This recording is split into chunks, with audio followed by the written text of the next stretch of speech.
Sacrée famille, changements familiaux, changements religieux, un ouvrage sous la direction de Martine Gross, Sophie Nizar, Séverine Mathieu. Alors pourquoi ce livre? Les traditions religieuses ont largement contribué à forger des normes sociales et juridiques qui régissent la famille, et ce, en fait, en dépit de la perte d'influence du religieux dans nos sociétés. Donc, de sorte que les mutations contemporaines de la famille vont questionner ces normes.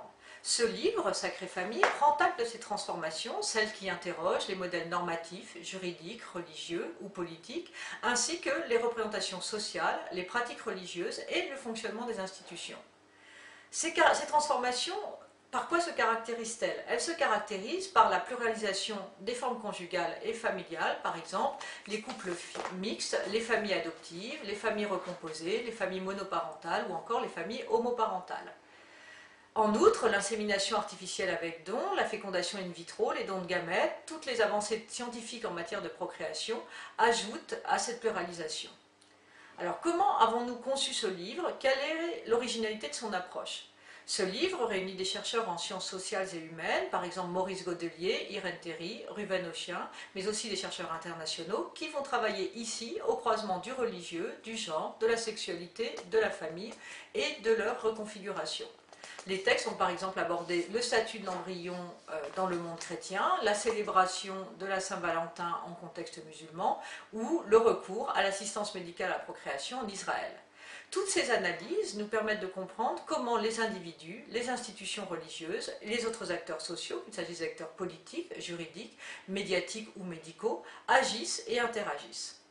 Force est de constater, c'était un peu le point de départ de notre désir de faire ce livre, que les chercheurs en sciences sociales, lorsqu'ils ne sont pas spécialistes de la religion, ne font que rarement cas de cette variable dans l'analyse des représentations sociales de la famille.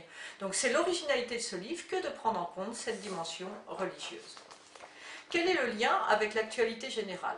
Certains textes de cet ouvrage abordent de front la question des rapports entre famille et religion, d'autres vont permettre plutôt de comprendre comment le religieux continue de travailler ces normes.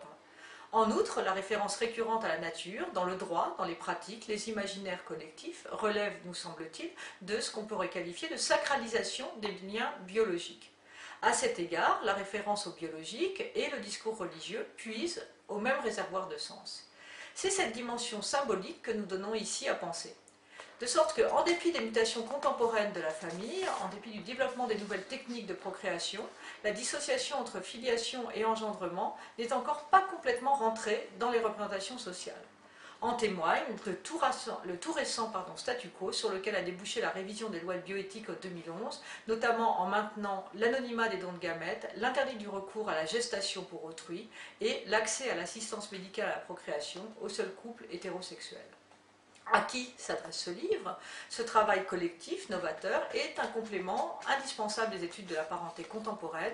Il intéressera les mondes académiques, qu'il s'agisse d'historiens, d'ethnologues, d'anthropologues, de sociologues, mais aussi les mondes juridiques, politiques, les professionnels de la famille, les professionnels de la santé, les institutions religieuses et tous ceux qui veulent approfondir ces questions.